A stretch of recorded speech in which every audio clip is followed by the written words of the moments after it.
ভারতের ইতিহাসে সবচেয়ে ব্যয়বহুল সিনেমা হতে যাচ্ছে রামায়ণ।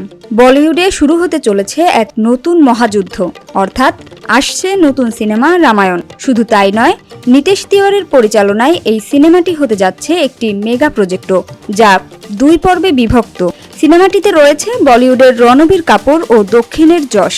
ভারতীয় গণমাধ্যমের খবর, রাম রাবণের ঘটনা পর্দায় আনতে খরচ হচ্ছে ব্যাপক। শুধু প্রথম পর্বেই নির্মাণেই ব্যয় ধরা হয়েছে 900 কোটি, যেখানে বিশাল আকৃতির সেট, চোখ ধাঁধানো ভিএফএক্স আর পৌরাণিক চরিত্রের বিস্তৃত জগৎ রচিত হচ্ছে।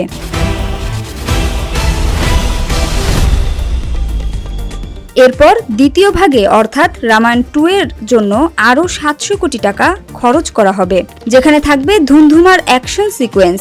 বিশ্বব্যাপী মুক্তির লক্ষ্যে তৈরি এই সিনেমার মোট বাজেট দাঁড়িয়েছে 1600 কোটি রুপি, যা হতে যাচ্ছে ভারতের সবচেয়ে ব্যয়বহুল সিনেমা। তবে প্রযোজক নমিত মালহোত্রা পুরো প্রজেক্টকেই দেখছেন একটি সামগ্রিক বিনিয়োগ হিসেবে।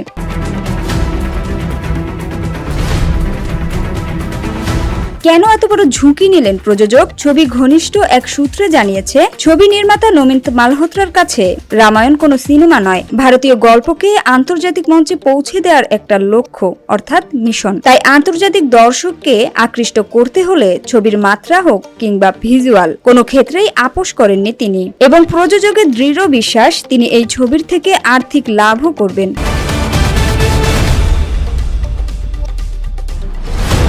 প্রসঙ্গত, রামায়ণ ছবিতে রণবীর কাপুরে রয়েছেন রামের চরিত্রে, রাবণের ভূমিকায় যশ, সীতার চরিত্রে সাই পল্লবী, সানি দেওল হচ্ছেন হনুমান। রামায়ণের প্রথম ভাগ মুক্তি পাবে 2026-এর দীপাবলিতে এবং রামায়ণ দ্বিতীয় ভাগ আসবে দীপাবলি 2027-এ।